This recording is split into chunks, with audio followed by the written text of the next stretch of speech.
Greetings, beloved. I'm Dr. Felicia LaBoy, lead pastor and life coach at the historic First United Methodist Church in downtown Elgin, Illinois, with another motivational moment from the Bible. These motivational moments are designed to help you take what you hear in church on Sunday, what you may learn in Sunday school, what you may even read during your private devotional, to take those biblical concepts and to make them a part of your everyday life. This week, I want to focus on the idea, the God that comes another way, the God that comes another way. What are you talking about, Pastor Felicia? I'm so glad you asked. If you tuned in and was with us yesterday, or even if you were not, you will know that this past Sunday was Palm Sunday. Now, when we think of Palm Sunday, most of us know something about the palms, right? We know that we get palms at church, we wave them back and forth. It brings in the whole service is all about Jesus coming into Jerusalem. Many of us may even know that it marks the beginning of Holy Week, that Jesus comes in on Sunday and he'll be crucified on Friday and resurrected the next Sunday. That's the basic Easter story. But did you know that while Jesus is coming in through the east gate into Jerusalem, that Pontius Pilate is coming in through the west gate? In effect, there are two processions into Jerusalem on the day that Jesus enters. There are two parades, two kingdoms on display. The first kingdom, the kingdom of Rome, coming in with Pilate on the west side. Pilate has a big horse. There's banners, there's soldiers, it's all this majesty and pomp and circumstance. And what it's meant to display is Rome's might and Rome's control over Jerusalem. See, because Rome is over Jerusalem during the time of Jesus. The Israelites are occupied by Roman forces. And Rome is there on display because when Jesus and Pilate enter into Rome, it is the beginning of the Passover. And Jerusalem, a city that normally holds 40,000 people, swells to hold 240,000 people because of all the Jews that have been scattered who come to Jerusalem for Passover. So as I said, Pilate is coming in on the west side, right? And he comes with a big horse, big banners, soldiers. He's coming to let folk know that Rome is here and you better not try anything. On the other side, coming through the east gate, is Jesus. And Jesus is on a donkey that symbolizes peace. But not only peace, a donkey that symbolizes the promise made to Israel by the prophet Zechariah. In Zechariah 9 and verse 9, the prophet tells the Israelites that your coming king, the one who is going to restore everything, will come to you on a donkey, on the foal of a donkey, which is exactly how Jesus comes. And rather than all this pomp and circumstances, Jesus's followers simply laid their palm fronds in front of him. Another symbolic thing. Palms meant victory, as well as their coats and their cloaks. Think of it this way.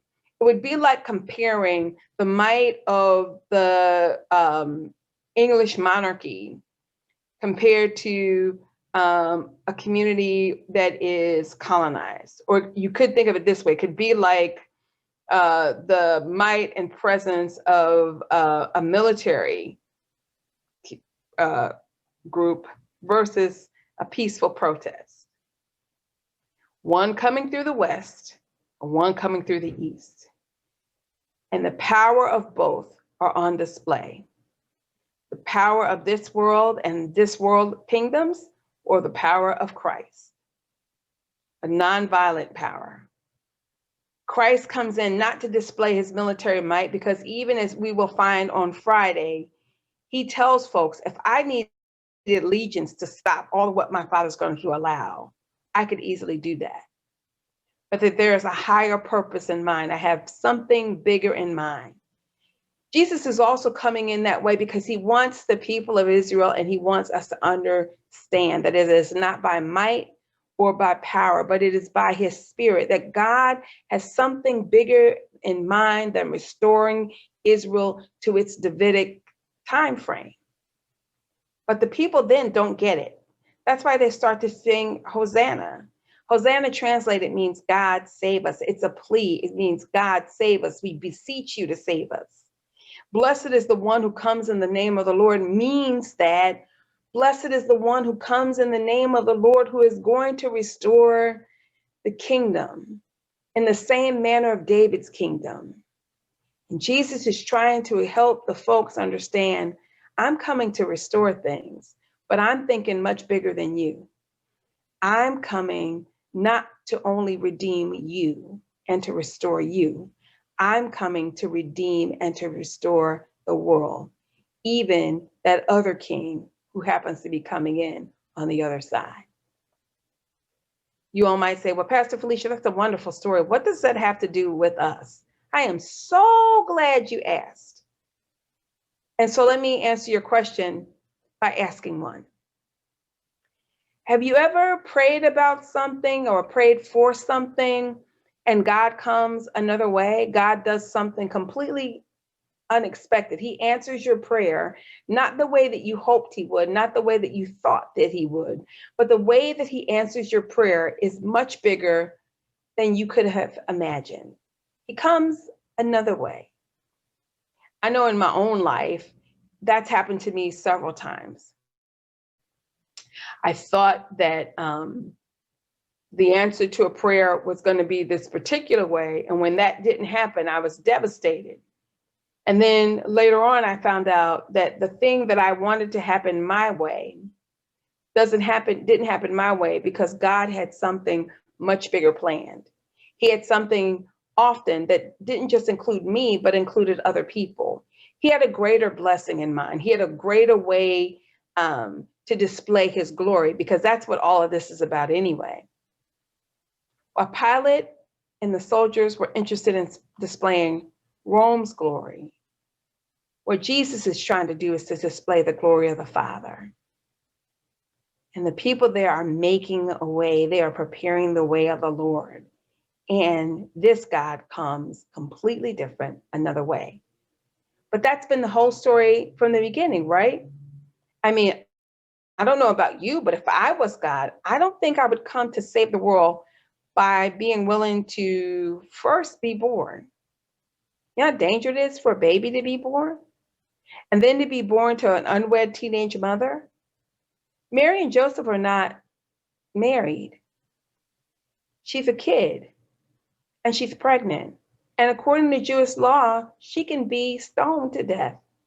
And yet God takes all of these incredible chances and comes in ways that we don't expect to let us know that his kingdom, his way, his thoughts are much higher and much more blessed than our ways and our thoughts. Beloved, this is Pastor Felicia LaBoy, lead pastor and life coach at the historic First United Methodist Church, with another motivational moment from the Bible. This week, I want to challenge you to look for the ways that Jesus is presenting himself to you and others, ways that you didn't expect, and give God glory for that. I also want to challenge you this week to really take some time to spend in the special celebrations that will happen across Holy Week. There will be an online Maundy Thursday service. There'll be a banging Good Friday service, 7 women preachers, 7 last words of Christ. It promises to be something. And we will join together at our church on Easter Sunday morning. We will be back in our church full force for the first time together. All of us can be in one place for the first time in over a year. Now that is an Easter miracle, especially given the 2020 that we had. Beloved, don't give up on your prayers too soon. Don't lose hope, because our God often comes another way. I'm Felicia LaBoy, lead pastor and life coach at the historic First United Methodist Church, with another motivational moment from the Bible. Be blessed, and I'll see you here next week. Bye.